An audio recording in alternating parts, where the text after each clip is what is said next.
Well, hello everybody. Welcome to 2012. Happy New Year. And first speaker this year is Antoine, who's going to tell us that things are far better in France than they are in Britain. I was having a conversation with some of my friends yesterday in the pub, and they more or less agree with him that one of them's here, in fact, to agree with him that things are in fact freer in France than in Britain. It wouldn't surprise me if they were. With that, may I hand over to you, Antoine? Thank you, David. And it's always a pleasure to give a talk to the Libertarian Alliance. And the subject picked for tonight is that the title is How I Found Freedom in an Unfree France. And it's a play on the Harry Browne book from the early 1970s, How I Found Freedom in an Unfree World, which I must say I rate as one of the most useful handbooks on libertarianism that I know. And the reason is it's a mixture of political philosophy and actually a quite good self-help manual. If I could summarize the message of that book in a very briefly, it would be that freedom is about what you can do, and finding freedom is finding the maximum that one can do or wish to do and concentrate on achieving that, not worrying about, for example, the right to free healthcare of the Vietnamese, or whether the nuclear non-proliferation treaty is gun control, which of course it is. To anyone who's worried about the right of private individuals to own nuclear weapons, I would strongly suggest that they first make enough money where the issue actually becomes relevant to them, and then if they wish to come and see me, I will very gladly help them out, try and find a way of acquiring those weapons legitimately for a very modest fee on my part. What I'm going to concentrate on is answering three questions: why emigrate, why France, and what sort of differences? Well, the reason for emigrating, I think the big picture things is I think that the United Kingdom has been experiencing what I would call creeping fascism. We have a Labour Party which has been in charge for a long time now, which I think I would categorise as the BNP with sociology degrees. In other words, they're just as nasty, but they don't sound as inarticulate as the BNP do. And the Conservative Party basically believes that human decency can only come from state regulation, which is of course a direct contradiction with the principles of conservatism. And so we have more police cameras than most other countries. We have less freedom to defend ourselves in our homes, never mind outside them. We don't have the euro, but we have quantitative easing, and it looks like we're going to get QE3, QE4, down to QE8, I suppose. The little things that made me think of emigrating were specific to London. There's the Olympics. The last place on earth I want to be this summer is London during the Olympics. Yes, I wish they had. And No, you don't, because you go to France. No. The great thing about if Paris have won it is they've already built their stadium. It's called the Stade de France, and I happen to live not very far from the spot which they're demolishing anyway, where they were going to build the Olympic Village. And actually, instead, it turns out they're going to build loads of private housing, which is actually going to cut the local taxes a bit. So France has done very well out of not winning the Olympics. I also don't only not want to be in London when the Olympics happen. I would strongly urge everyone in this room to get out of London and anywhere 200 miles downwind of London during the Olympics, as if there is ever an opportunity for someone to try the private ownership of nuclear weapons, this summer is just about the best target one's going to have for a while. So, and then the other things are things like licensing laws, and noticing that even our anti-Euro movement is basically going on about how many Poles are in this country, whereas I personally think there aren't enough of them. And then there were personal reasons. I mean, the fact is that since 2008, work has been very hard to get for me in this country. I've applied for over 200 jobs, and I would say my net income has dropped by more than half. And for various reasons, I needed a break from being in London, and so just getting out of the country seemed like a good thing to do. Now, why France? Well, it just happens that I do speak fluent French. I have family there, and I have long-term interests in the country, based on quite a lot of family interest over there. France is less free in many respects. If you look at one of these indexes of freedom from the Fraser Institute, but I was thinking also of the Foundation for Economic Education. They tend to put France lower down the list, although some of the criteria might be a bit dubious. For example, France actually scores probably quite badly by having a codified system of law, which, whilst in principle it's true that that's worse than a common law, when you actually are in the sausage machine of courts, what comes out the other end, you may sometimes be better off in a codified system.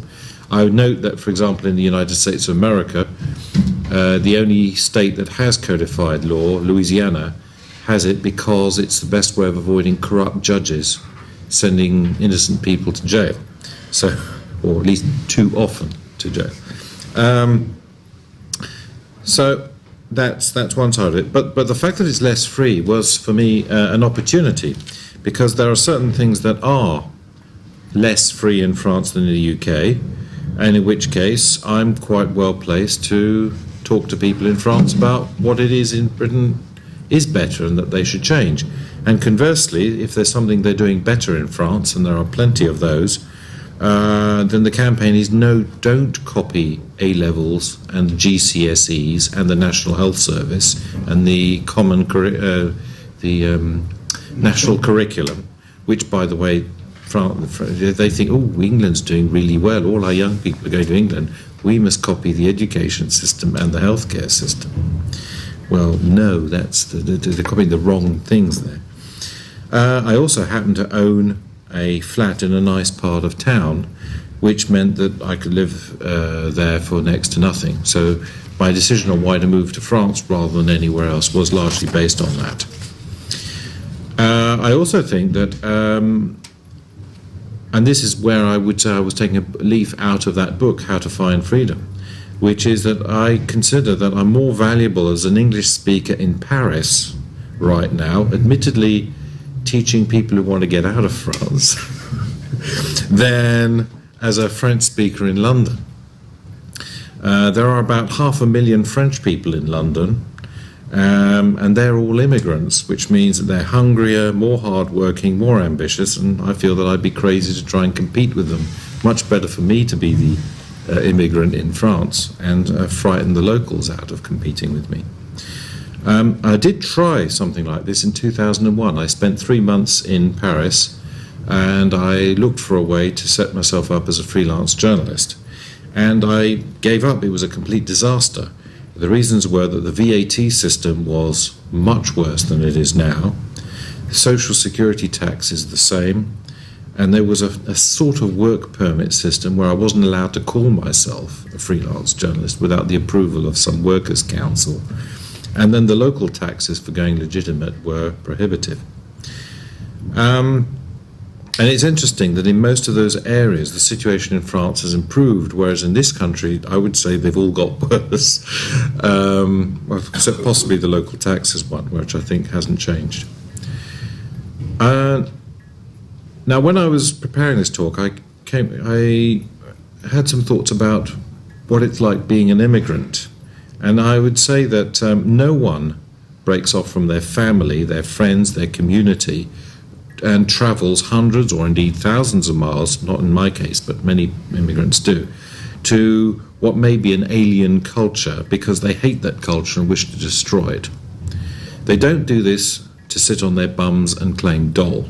Anyone who's feckless enough to sit on their bums and claim dole wouldn't actually make it off the couch, never mind actually physically travel to another country. What actually makes people emigrate is a dream. Now, it might merely be the dream of not being persecuted or killed, or it might be one of becoming rich. And I would say that the war that is going on in America and in Britain against immigrants, usually from people who otherwise claim to be free market classical liberals, is utterly wrong from an ethical point of view. But I would also say it's very bad politics. Immigrants, by and large, are people who appreciate the rule of law if they can have it, and they certainly appreciate the freedom to do business. And much more so, I would say, than perhaps many of the indigenous It's not a rat, it's a mouse. population. It is a mouse? Yeah. Yes, definitely a mouse. That's another reason for leaving the UK. Let's see what it does for years. By the way, I haven't seen a fox in France at all, whereas I see hundreds of them in London. But not seen any. Have seen hundreds of rabbits. Now, I would say though also that so that's my observations, having talked to other people who've emigrated to France, but also and many of them from very poor countries like Burkina Faso and Niger. A big advantage, of course, of being an immigrant, and this might be relevant to libertarians, is that actually the state controls you a lot less than if you're a local. They've got a lot less information on you for a start. And I'd like to just give an example of jury service. If I were to get called up for jury service in France, and I didn't particularly want to do it, I think I could reasonably get away with it by simply going round to my local town hall and find someone who I could say, look, I don't understand the basic principles of your codified criminal system. I come from a country where we've got judges decide what they like. And so I'm not really going to be in much use. Can I get an exemption? And there's a reasonable chance that'll work as an immigrant. There's absolutely no hope in hell that'll work as a local. I think you're more or less expected to understand the legal system. And that is, of course, assuming that you even get asked in the first place, and most immigrants, I suspect, wouldn't. Another thing is, of course, that the prosecutors probably, if you now, I'm an immigrant, I've only been here a few months, I can imagine most prosecutors wouldn't want, say, a shoplifting case to be put in front of you, because they would sort of assume your sympathies were with the criminal or the suspected criminal. So that's just an example that one might not think of, but there are all sorts of things like when it comes to censuses, when it comes to things like getting permits for things, not being on the books as much as the locals does mean that you get a certain amount of a pass. And you also feel less restricted by the bureaucracy because you're simply, you're not used to it. You innocently go and break all sorts of regulations that you don't know are there. And because you're an immigrant, you probably get away with it because nobody actually realizes that you are breaking these rules. And I'm not talking about, sweatshop type of things, but just things like TV licenses. They exist in France. They don't fund their version of the BBC. But from what I understand, they're not very well enforced.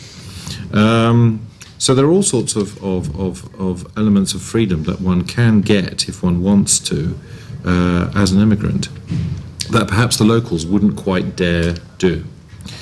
Now, the other thing I've noticed about living in France now is the differences are quite fascinating. One of the things I do most days is go for a walk around the town of Neuilly-sur-Seine, where I live, which is to the west of Paris. In fact, it actually is on the border with Paris, and the Bois de Boulogne is the southern limit of the town. One of the curious things is there's some very weird little cottage-like buildings dotted around this town, which are in fact old customs houses, because the internal customs in France were only abolished by the Vichy government in 1943. Up until then, if you wanted to transport wine, jam, tobacco, all sorts of things, cakes, things like that, you would be charged a tax for taking them across the city limits of Paris. I believe this is one of the reasons why Montmartre actually developed, is that because it was outside the city limits, things like licensing rules didn't actually, or that applied in Paris wouldn't necessarily apply in Montmartre. The tax on wine would have been lower. All sorts of substances like absinthe would either not be taxed or less taxed, and that's why all the artists went there, because they were getting cheap booze and loose women. So that's where the artists went. And so these buildings actually still exist. Now, a number of them have been turned into little houses. Some of them have been turned into trade union offices and other equally bad things. But they are a reminder of something that we haven't had in the United Kingdom for a very long time, if indeed ever. And this system was actually introduced in the 1880s. I mean, they had abolished these taxes during the French Revolution, but they were reintroduced in the late 19th century, partly as a result of the collapse of the Second Empire and the introduction of the Third Republic.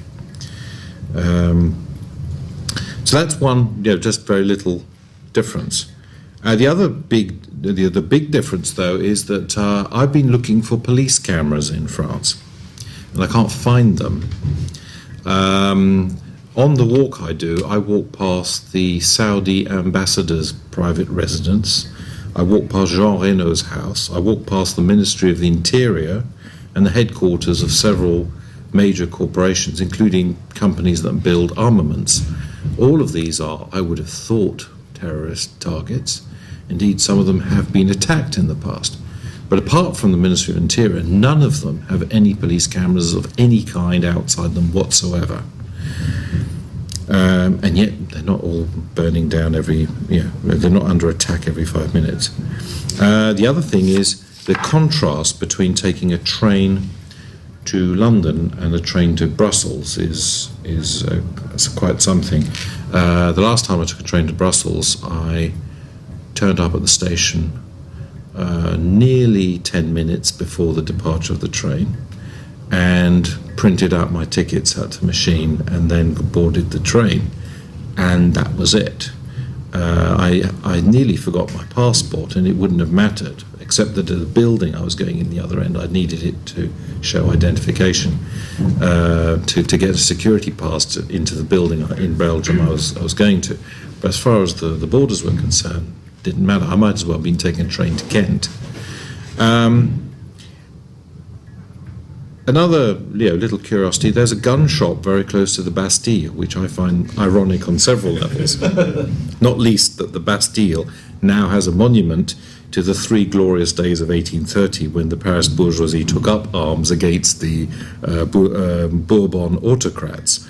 I don't think the gun shop was there then, but you can indeed walk in and buy guns. And I recently went in there and asked, what do I need? I mean, what sort of permits and everything? And they said, well, these shotguns over here you can basically buy with no permit whatsoever, but you have to have a cabinet or you have to have a gun safe of some kind, and there are certain regulations on that.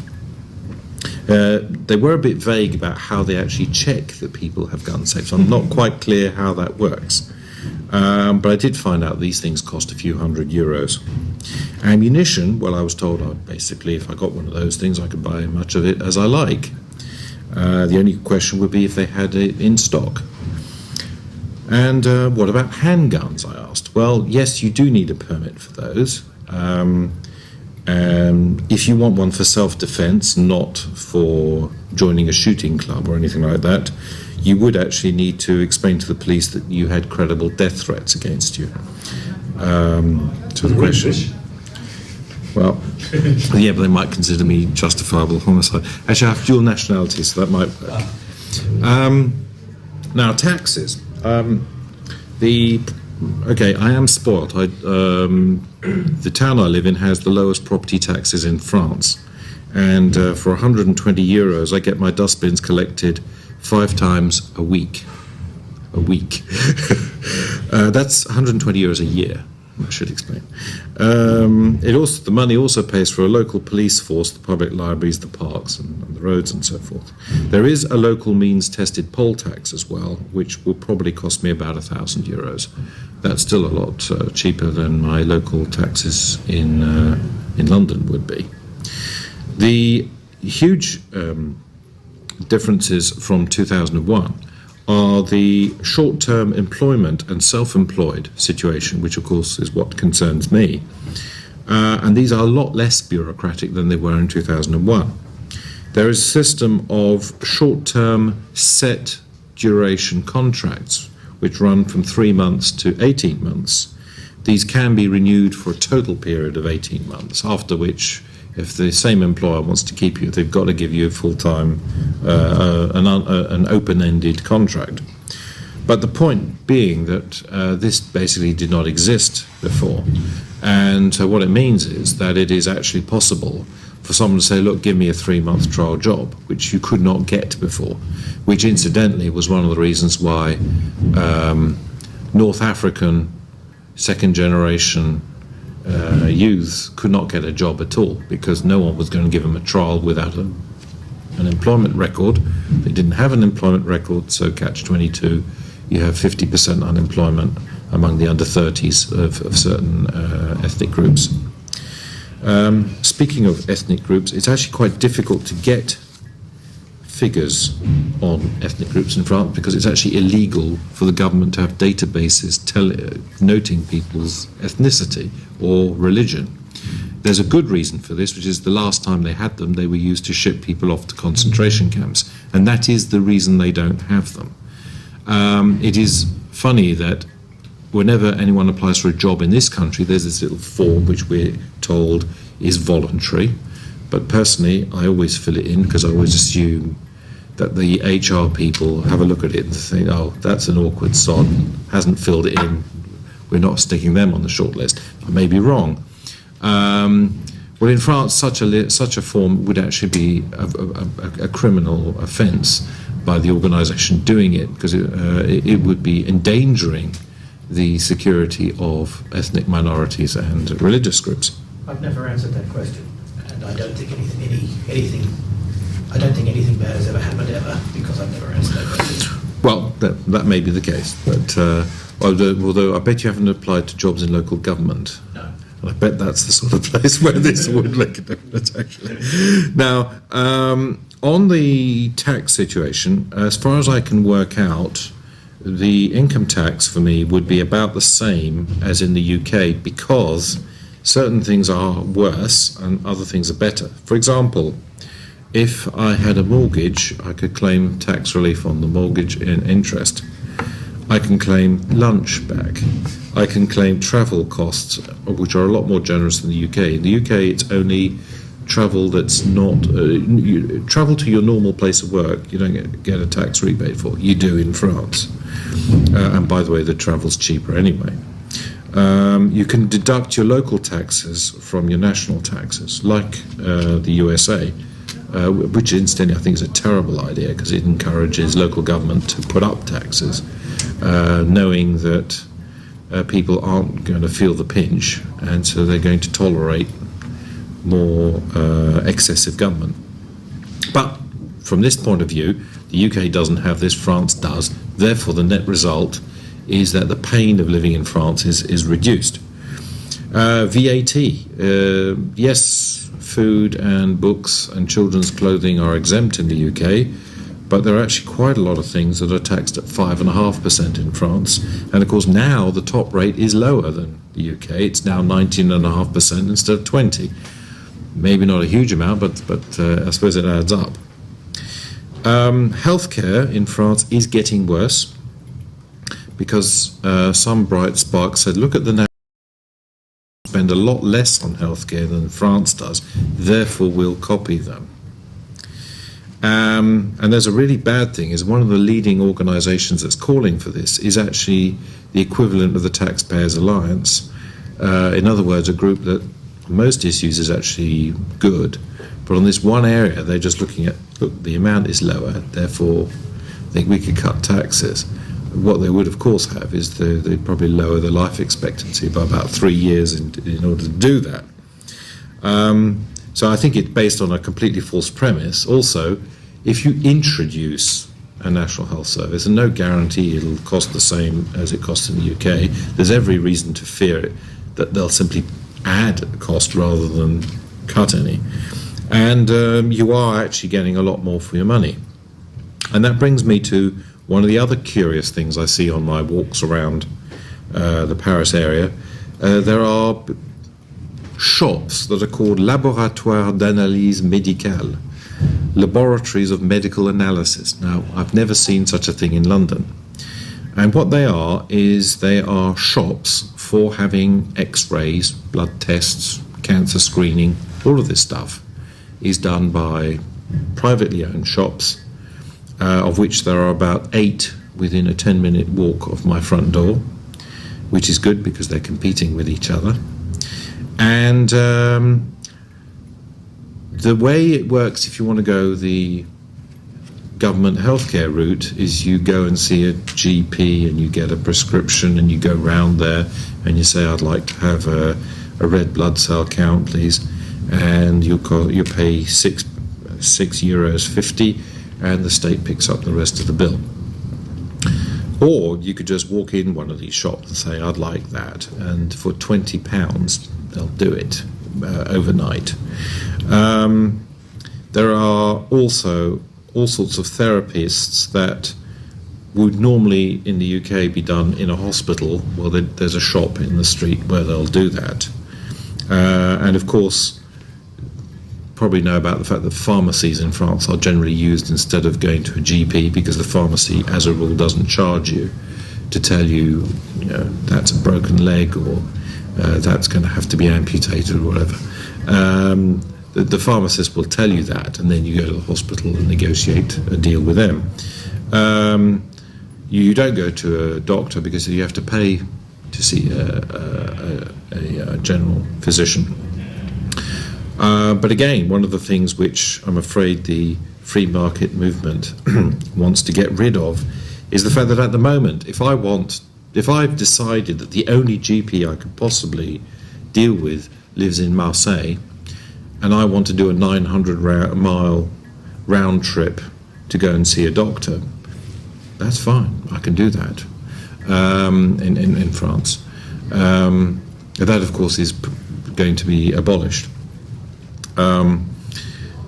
Basically, you choose your GP. If you want an expensive one, you can have an expensive one who's got really fashy offices. If you want to have a really cheap one that's got dirty offices and whatever, then you can have a cheap one. It's entirely up to you. The longest queue I've ever waited to see a doctor in France was once I forgot some medicine that was on prescription in the UK, and I found myself at the airport in Paris. And I went to the pharmacy, of course, and said, can I get this medicine over the counter? No, you need a prescription. I'll go to see a doctor, and I had to wait 5 minutes because the doctor stuck his head out and said, I was actually having lunch. I'll just wash my hands. I'll be with you in a couple of minutes. And that is the longest I've ever had to wait for medical care in France at all. There is, however, an ominously ugly-looking building not far from me called the Hôpital Franco-Britannique. They've got a Franco-British hospital, and I have seen a queue there.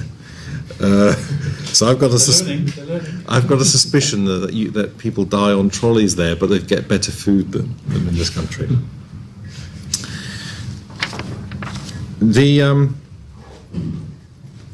other things I'd say is the cost of living is very high in France, unless you have a family with. Now, here's the curious thing: you have to have 1 or 3 children, or more.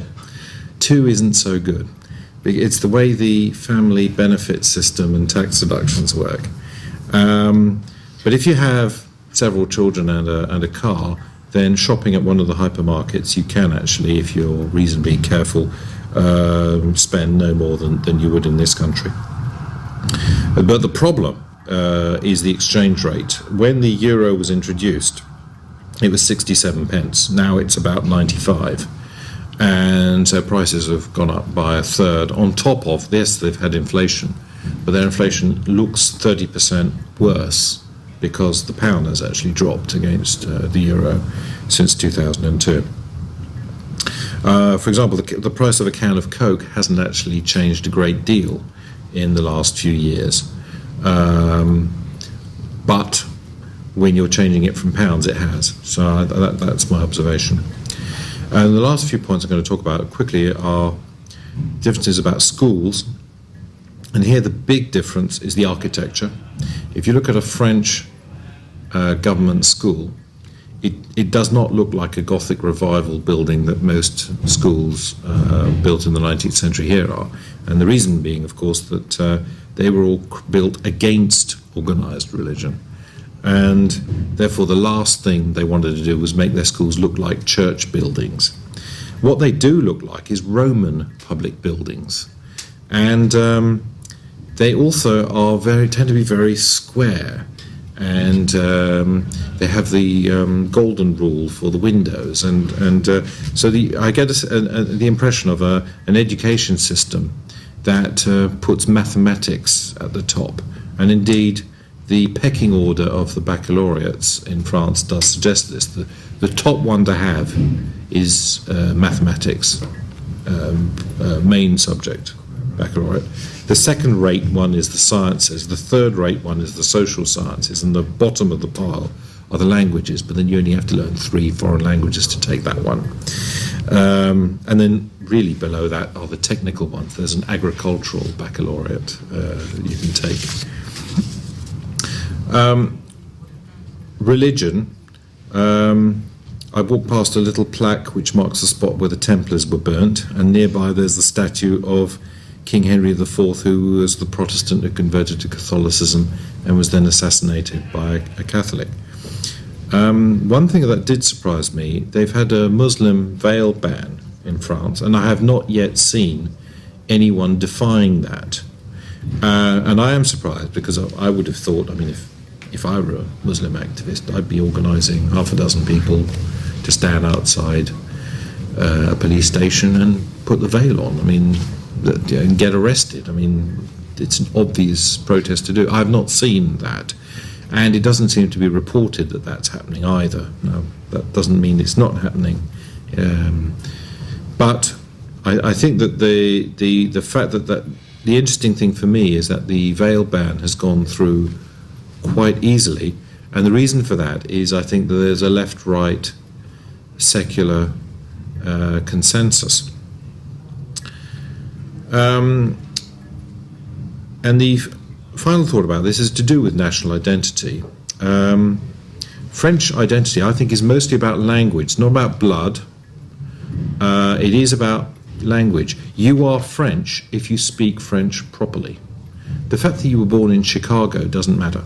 The fact that you were born in Niger doesn't matter. If you speak French elegantly, you're French. If you're born in Belgium and you happen to speak French well, you're French. If you are born in Marseille and you speak Arabic, you're not French. And it seems to me that that's where the cleavage comes. And it does show up in certain interesting things. For example, I have yet to find a restaurant waiter in France who doesn't understand the difference between cold milk and warm milk when you ask them in French. Whereas in London, you try explaining that you want a coffee with cold milk or hot milk. Half the time, the people will not understand what you're talking about. And the exception to that is the Irish and the Australian pubs. They are a law unto themselves. But it is interesting that this identification of language as being very important does translate into hiring people for relatively low-level jobs. I'm going to leave it at that because I think that I want to give some time for questions. And anyway, I hope that answers the question of why did I move to France and what have I found there.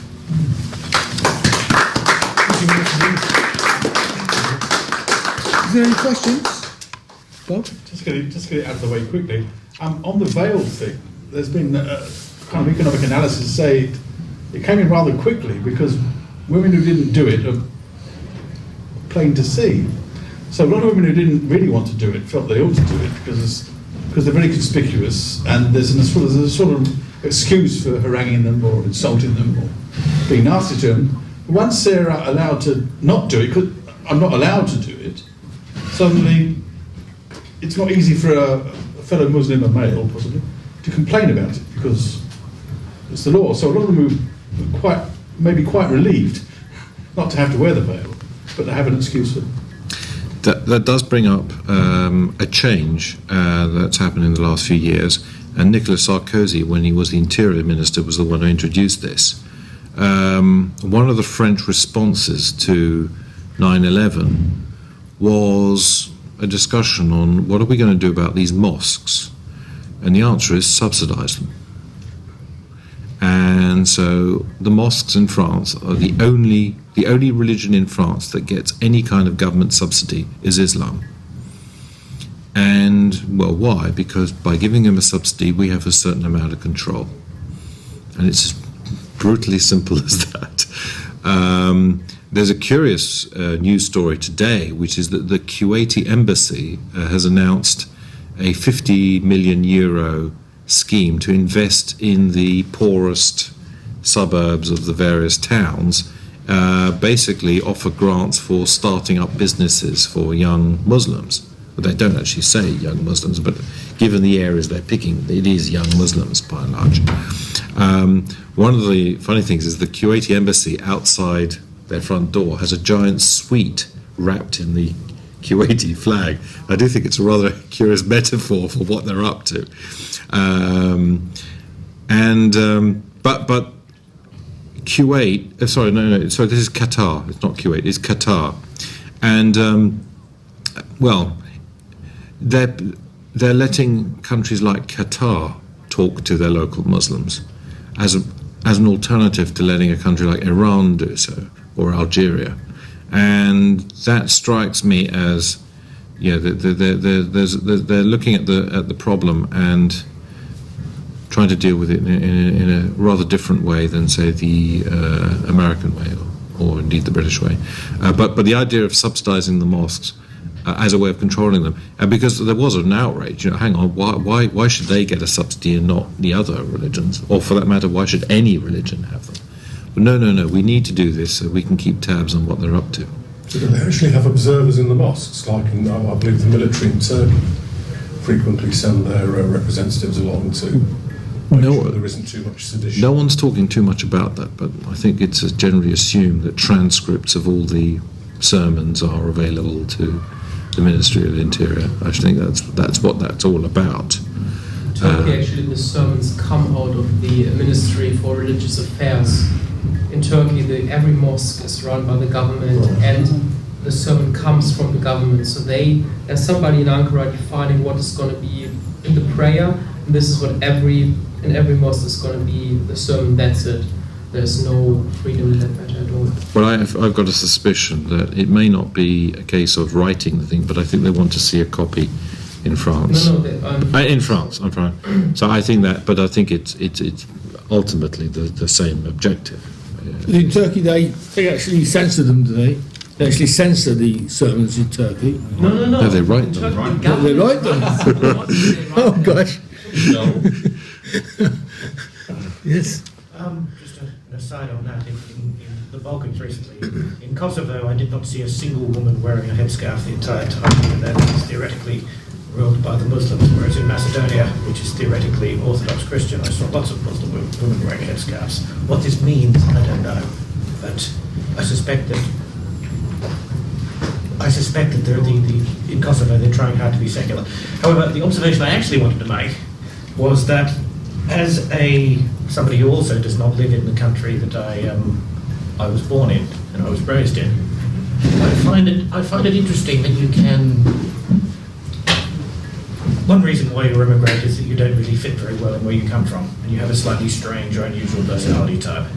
You travel, and you probably still you emigrate somewhere else. You probably still have a strange or unusual personality type, But what you can do is you can excuse this by simply saying, I'm foreign. And that gives you a freedom you don't always have in the place you come from. So just simply being an immigrant from somewhere to somewhere else, I think, actually increases your freedom just in itself a lot of the time.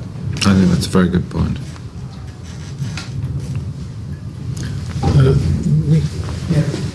So your conclusion is basically that France is not really on a whole a freer country than the UK is, but it's more like very personal and psychological reasons that brought you to live in France, and maybe some very personal stress on certain things that you like, and versus other things. I'm from Germany, for example, and I came to the UK because not because I think as a whole the UK is better, but there are certain aspects that I like more here that I didn't like in Germany. And so I feel freer here, although the country as a whole obviously is not better off at all. And that's a point. I mean, but you reminded me of something I forgot to put in my talk, which is that when I went over to France, the issue of my national ID card came up in my mind, at any rate. Nobody asked me for it, of course. In fact, I don't remember the last time I was asked for a national ID card in France. I have one. It expired in 1985.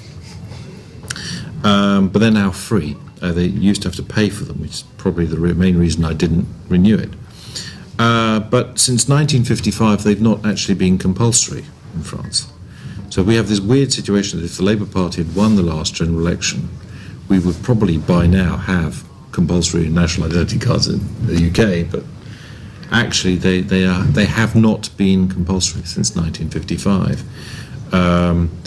There is, however, the police do have the right in France to stop you and ask you who you are, but your next door neighbour saying, yes, that's Fred, I know him, that's enough, that'll do.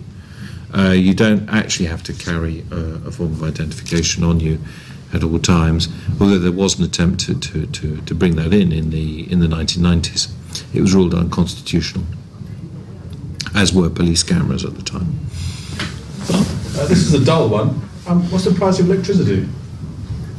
Or don't you notice? That's a complicated one because it's done quite differently than here. For one thing, one of the curiosities is that fuses tend to blow in people's flats because you pay more for a larger quantity of electricity allowance in your flat than if you... So people tend to pay for a lower level of consumption. And if they've got... It may help explain why kettles aren't widely used in France. If you stick the kettle on while the TV and the Hoover are on, you risk blowing your fuse. So you're rated? You have a rating system. So I'm not entirely sure how that translates. The nuclear power thing, I thought it might be cheaper. The nuclear power thing undoubtedly helps, and of course that was done as a. It wasn't done for cost. It was done in the 70s. We want to avoid being dependent on Arab oil. I mean that's what that was about.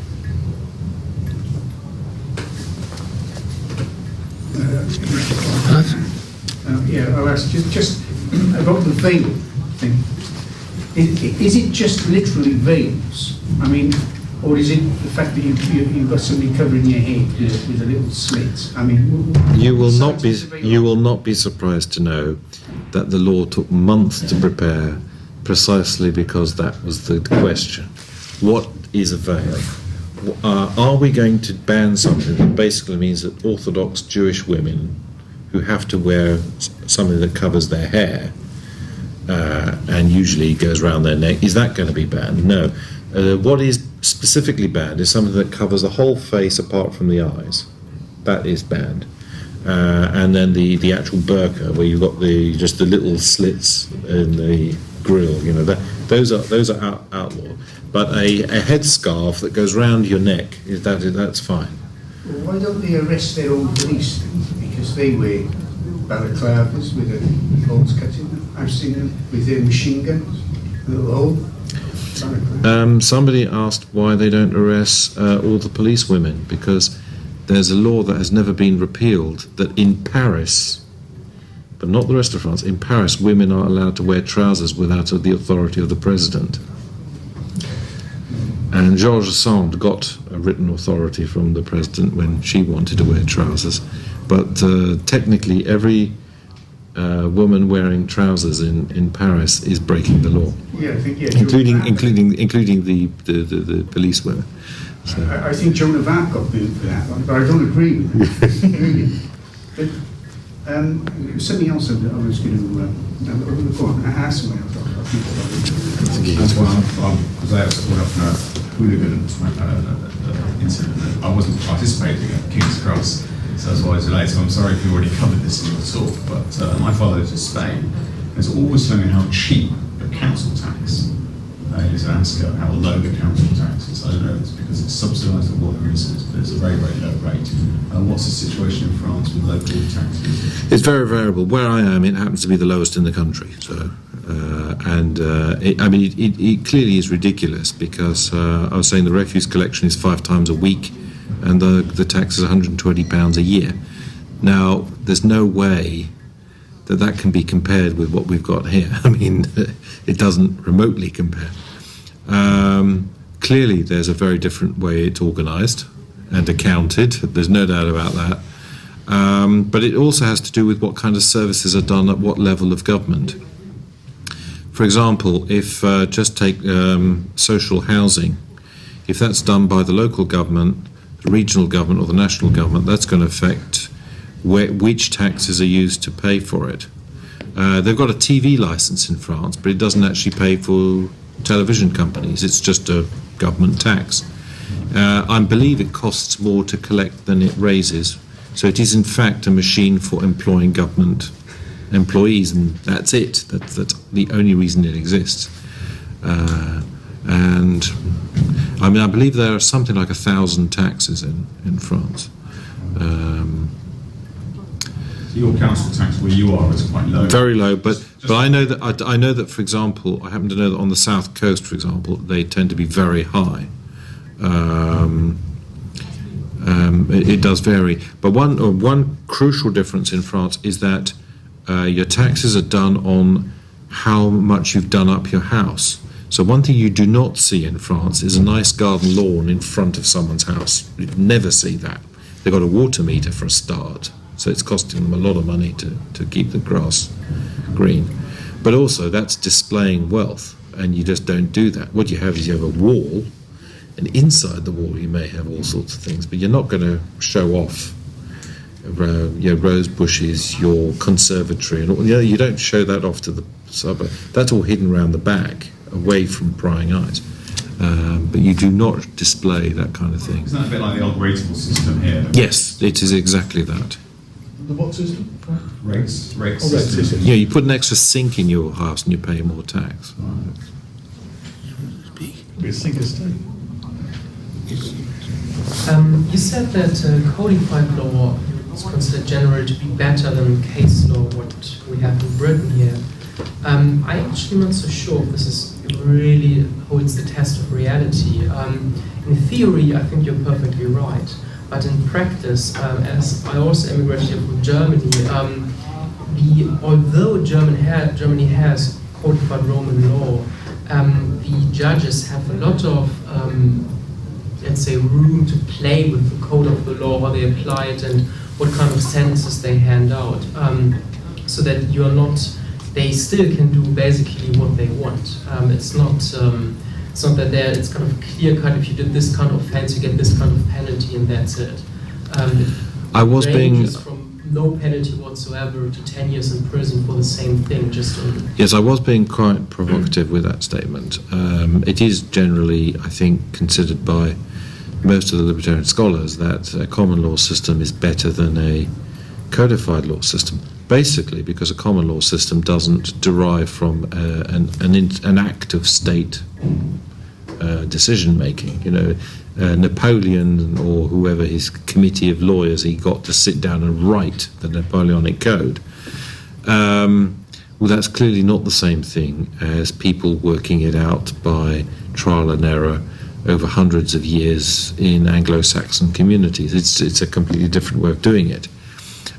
Where I would say a codified system has its advantages is that I can actually buy a copy of the code and I can look it up.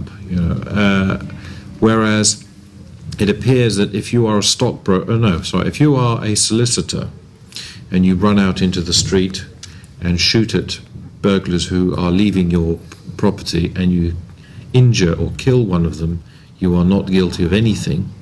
But if you are attacked with a crowbar whilst in your bed, and you're not a member of the Freemason movement or whatever it was that the solicitor was, then you get 5 years for the crime of resisting somebody who's trying to kill you by beating you to death with a crowbar in your home.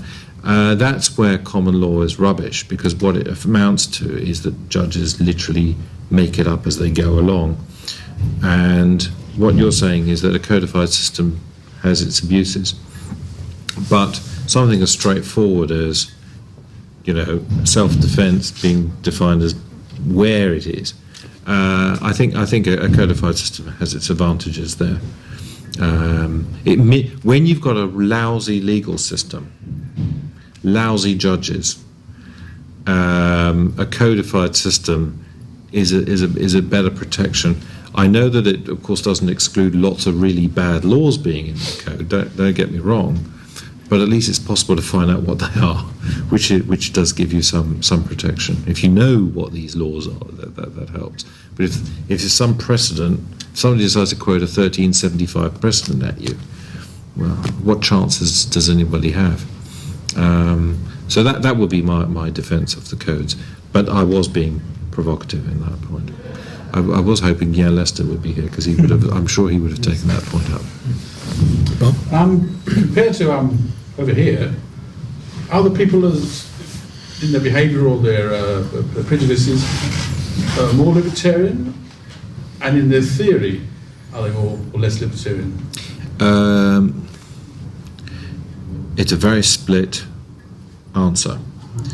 One of the interesting surveys The Economist does every year is ask people, do you trust the state? And the UK and the USA always score very highly for a good reason, which is most people living in the UK and the USA have no experience in living memory of seeing next door neighbours being carted off to camps to be killed by the police. I mean, they just don't have that experience. Whereas in France, they do. That database law I was talking about is a reaction to that. And so there is a certain amount of scepticism about the goodness of government. That does exist. And in certain parts of France, and it's also reinforced by the fact that Paris is the enemy of the rest of the country. So as soon as you're in a remote part of France, sticking it to the taxman or the government is considered the normal thing to do, and you're an upstanding member of the community if you do that. But then there's an element of the Scotland and England relationship with that as well. So in that respect, there's a sort of affinity to libertarianism, but it's more anarchism than libertarianism. It's often quite collectivist. It's, for example, the word solidarity is used all the time in France to mean one person working to pay taxes for somebody else. That's actually what solidarity amounts to. And this is considered absolutely normal. And anyone who questions it is a baby eater in France. Although the economic crisis does tend to challenge that. What is interesting is, for example, environmentalism is nowhere near as popular as in the UK. For a long time, people in France laughed their heads off at the organic food industry in this country, and indeed, quite a few French farmers sold organic food, which wasn't, to British shops, thinking, if they want to pay 5 times the price for my beans, then fine, I'll sell it to them for that price. Now, actually, it's caught on. But it's caught on because it tastes better, not because it's better for you. And so, yes, bio is what they call organic foods. Bio has taken off, but mostly I think on this tastes nice, or it's more traditional, handmade bread sort of thing, rather than it doesn't kill insects. I don't think that's an issue that many French people have. And by the way, the nuclear power, I think, is part of that. I don't think nuclear power is the sort of thing nobody actually goes out and says I'm all in favour of it.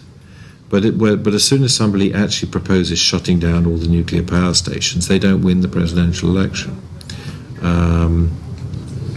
So I think that it's a quiet consensus on that. But there is also a love of bureaucracy. There's a love of all the form filling. I mean, they seem to enjoy that in a way that does not exist in this country. So it's different. It is swings and roundabouts. But one thing is for sure is that there is much less sense of, oh, the government says so, it must be good, than there is in America or here. Another thing I would say, by the way, is that libertarian texts tend to be published in France. And one of the things that's hidden in this country is we tend to get American imprints. So, for example, I don't know if The Machinery of Freedom has ever been published in the UK. I mean, you can get it here if you order it, but I don't know if there's ever been a UK edition. But there is a French edition of it. I walked into a bookshop in a provincial town in France and found a copy of Lysander Spooner's No Treason pamphlet. I've never seen a copy of it in this country anywhere. And yet there it was in this little shop in the south of, in the middle of France. I mean, what on earth it was doing there, I don't know, but it does exist. I once attended this, on the point you were saying about they tend to be more collectivist, or have that sort of more collectivist attitude sometimes. I once attended a talk at some sort of housing conference where a French speaker was there, and the issue came up about large areas like housing estates being a lot of unemployed tradesmen, and yet when these estates were done by the council, they employed people actually from outside. They were bringing contractors rather than using the labour that they have within. And this French speaker said he couldn't understand why nobody did anything. And I said, well, what would you do in France? He goes, well, just barricades, of course. You just put barricades up and refuse to let anyone come into the estate until this was resolved. But he said it in such a way like, well, don't you do that here? Wouldn't you put up a barricades? Yes. Yes, the issue that shocked me was how compliant the French people have been with the smoking ban. Although I have found some cafes there where it is quite clearly flouted. The owner will have a cigarette behind the counter, and the regulars are the same. They're smoking away quite happily.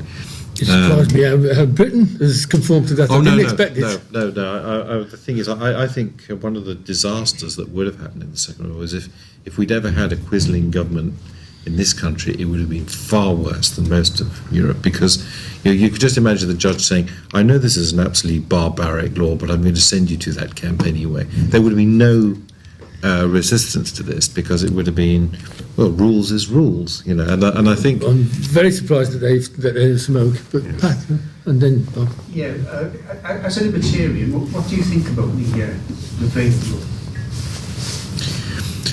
Well, what brought it on was significant amounts of intimidation and violence against women, Muslims and non-Muslims, in certain parts of the country, and also schools. You see, the French state school system is secular. If you wear a crucifix outside your shirt, you'll be sent home. If you wear a Star of David, the same. If you wear a skull cap, you'll be sent home. But if you're wearing a veil, not only wouldn't you be sent home, but anyone who complained about it would get beaten up, including the teachers. So that's the context in which this came in. The veil was being used as a method of intimidation. And that's why the French left. Yes, they kicked up a fuss at first, but because the French left ultimately are secularists, and I mean, they've looked at the situation in certain countries where they've seen secularism crumbling away, and Turkey is one of them. That's what basically got it through. It was seen as a way of supporting those women who didn't want to wear the veil, who were being coerced into doing so. It was seen as a sort of anti-slavery type of legislation. That's how it was presented. So you think it's a good thing?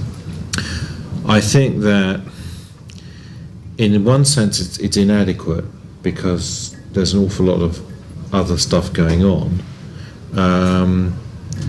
But I can, if it'd been put to a referendum, I'd have probably voted for it. For the banning? I would have probably voted for that banning, and especially as they did limit it. For example, I go into a bank in my local bank in London. There are Muslim staff who do wear a kind of headscarf. That would be perfectly legal in France, what they're wearing. It covers their hair, it doesn't actually cover their face. That would be all right. And incidentally, I would point out that even under Islamic law, there are plenty of Islamic countries where they've never actually had the veil in until very recently. One of them being Somalia. Yeah. I mean, I think it's similar to what you mentioned about the smoking ban. I mean, I've got nothing against it. If people want to ban smoking, I've been rattling on for donkey's years of banning smoking. No one listens to me. It's the same thing with the veil. If people want to ban it, that's fair enough. But it shouldn't be the state and enforced by the police at first stop. It shouldn't do that. Well, it does bring in the problem about what do you do about public space and private space. Obviously, in private space, the owner should decide what they want to do. If they want to turn away all their business, that's one thing. But you see, when it comes to gangs going around assaulting people because they're not wearing a veil. But now you've got gangs, i.e. police, going around assaulting people. Well, no, Because that's the interesting thing. It doesn't seem to be happening. I am genuinely surprised.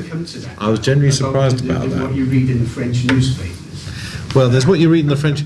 No, but the point is, there are plenty of groups, there are plenty of human rights groups, and there are plenty of Muslim activist groups that are not kicking up a big fuss about this, that I am quite surprised at. Now, I mean, either somebody's got blackmail in them very efficiently, which is possible. But that just might just show apathy.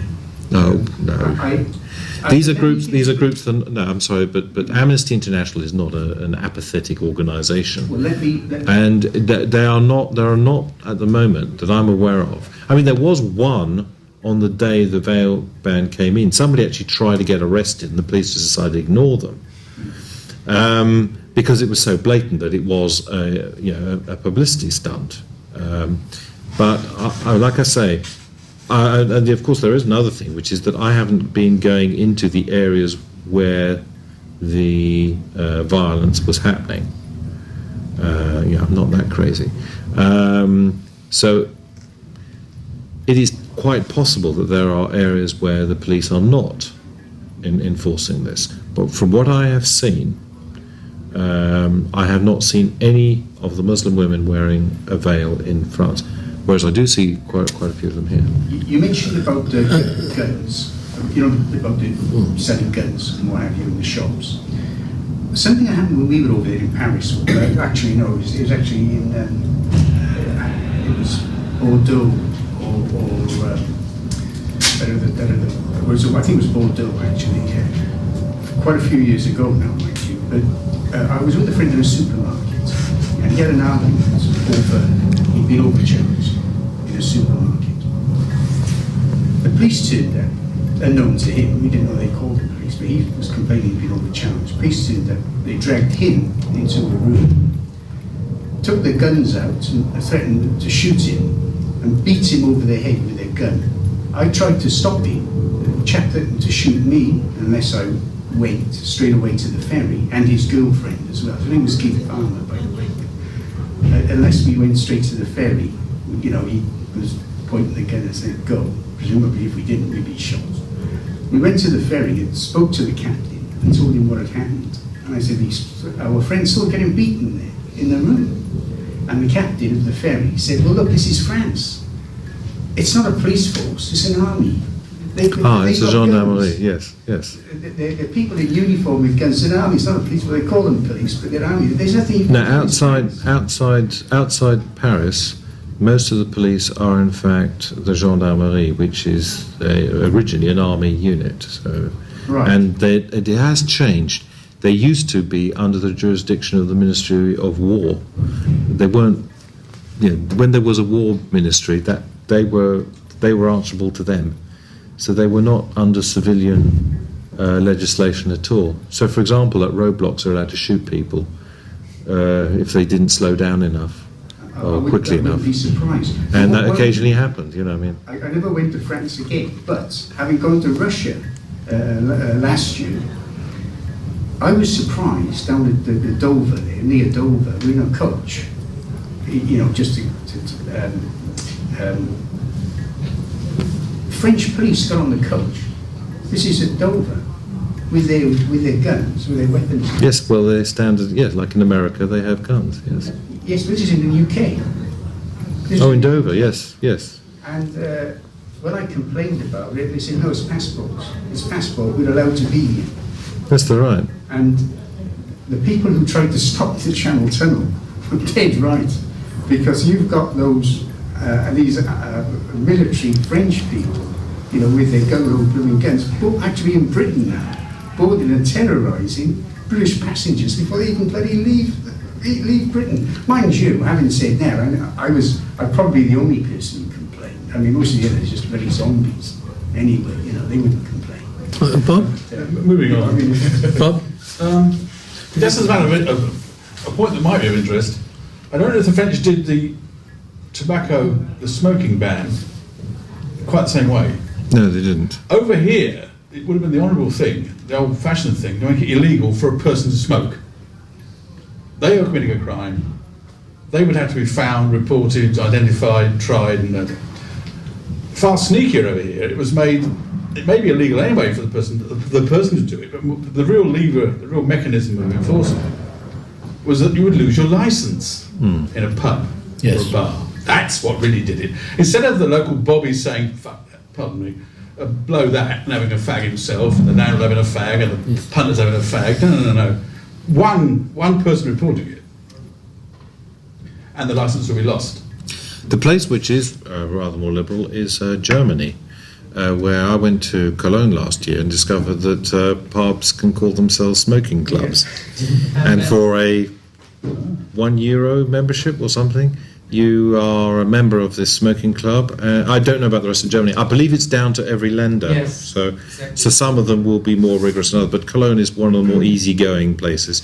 And so you have these pubs, jazz clubs. I did find it amusing that I found myself in a jazz club in Cologne where it was legal to smoke and drink at 2 a.m. listening to jazz, which of course is rather the opposite of most British perceptions of what Germany might have been like, whereas this would have been completely criminal on several levels in the UK.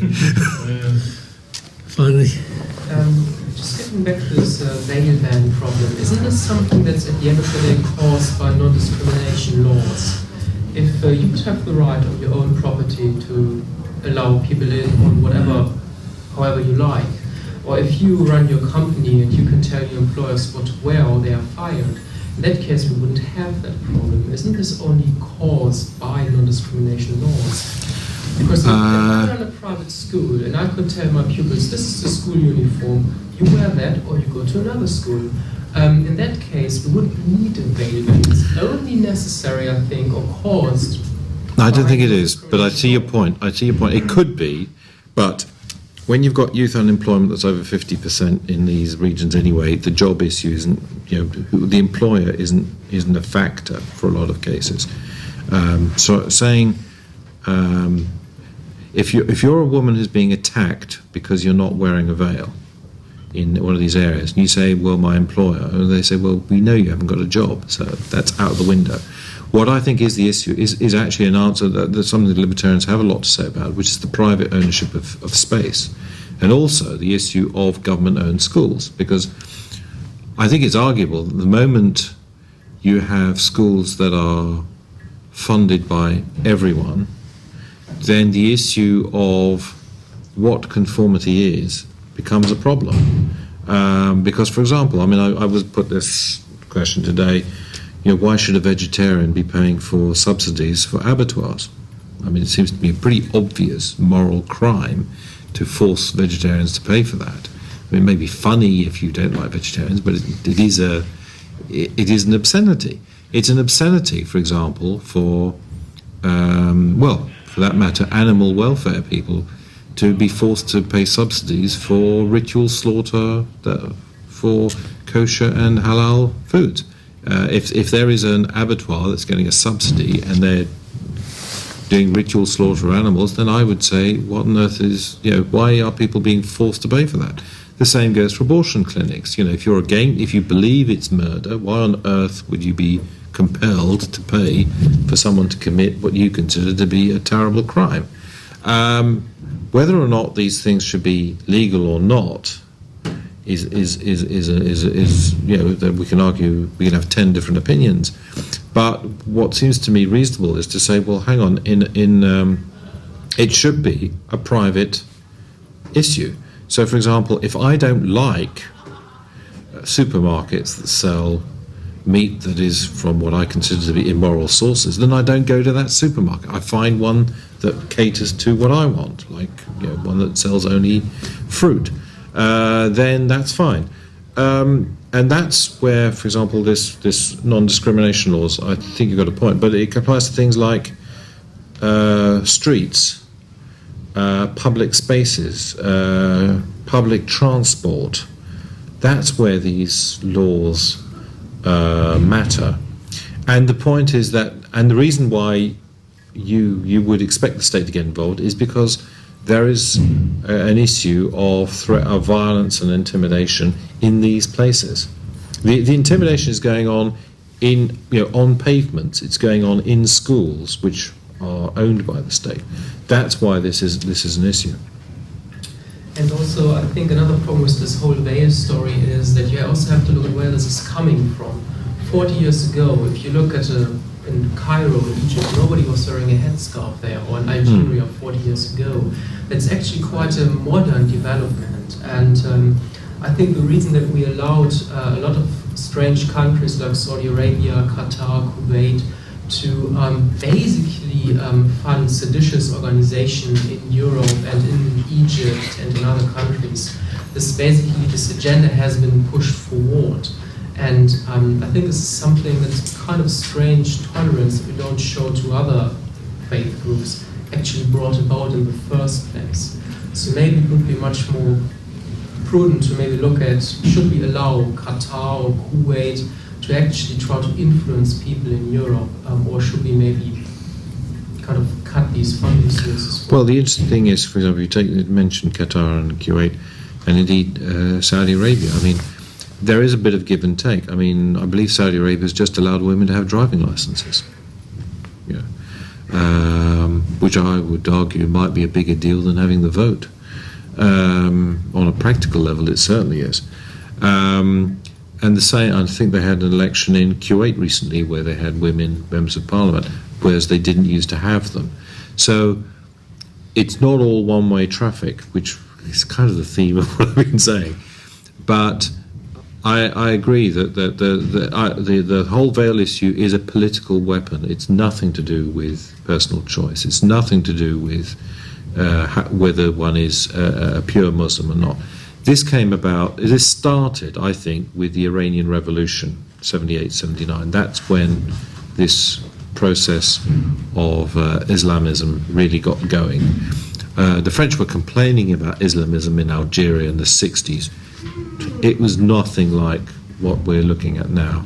I mean, that was actually rather more a Marxist influence than Islamic influence. And there is an element of the question of rule of law and so on. I mean, as an anarchist, do I really want the rule of law? Or, do I want veil bans? Well, no, I don't. But when it comes to practically what is happening is that teenage girls are being, in some cases, gang raped because they won't comply with this. Because the reasoning goes, you're not wearing a veil, you're a prostitute. You're a prostitute, you're a criminal, and by definition, you cannot complain of being raped because you're a prostitute. Therefore, well, let's just have a gang rape. Therefore, parents are basically to tell their kids, whether they're Muslims or not, wear the bloody veil. Isn't prostitution legal? Actually, it's complicated. It is, but pimping isn't. But Muslims do not accept prostitution except when they call it temporary marriage. It's quite convenient religion for this kind of thing. You can make up. In fact, it's a very common law approach, I have to say, to issues of what is legal and what isn't. Just from something you said earlier, did what you're saying earlier mean that the French state is funding Muslim schools, but not schools of any other religion? Is that right? Oh, no, not entirely. There is a tax break of sorts for the Catholic schools as well. There was a big push to abolish them in the mid-80s. In fact, there were the biggest demonstrations ever in France over that issue. They had, I think, 4 million people demonstrating. And I think it was about 3 to 1 demonstrating to shut them down. That was my further question, I suppose. What percentage of people in France go to non-state schools? Not that many. And what's curious about them is that they're both ends of the market. Basically, people are too thick to get into a good state school will go private. And also, people who are well off will go private as well. It's the two extremes.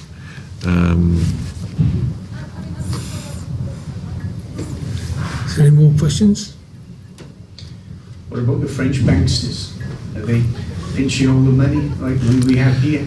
Yes, but they've been doing that for 20 or 30 years. So how could they tell is the problem there. I mean, the guy who got appointed the ECB president, Jean Trichet, his name is very close to saying cheat, by the way. Tricheur is cheat, so Trichet.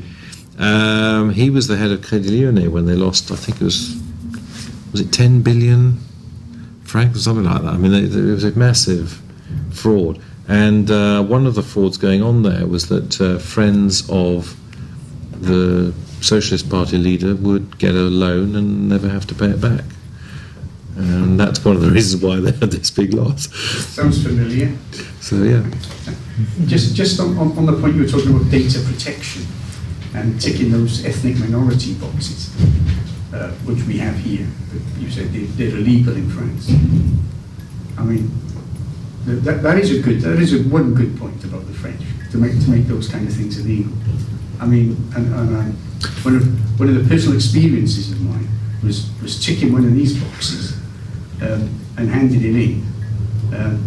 And this is in the police when I joined many years ago. When I joined the police, and I was told this is the big thing on the top. This will be confidential, stored away, human resources. No one's going to read this. It was only the fact that I ticked Irish. That's what my father was Irish. So I tick Irish. And when I went to the station I was working at, that's the first thing they asked me. How come you ticked Irish on your? I said, well, how do you know about that? It's supposed to be confidential. And well, yes. They actually want to know. So I mean, you can't get. Well, it depends when it was, but if it was before the Good Friday agreements, you could sort of see where they were coming from with that. Well, it was. Well, no, actually it wasn't. But it was the most bombed borough in the UK by the IRA. So Is there anyone apart from Pat?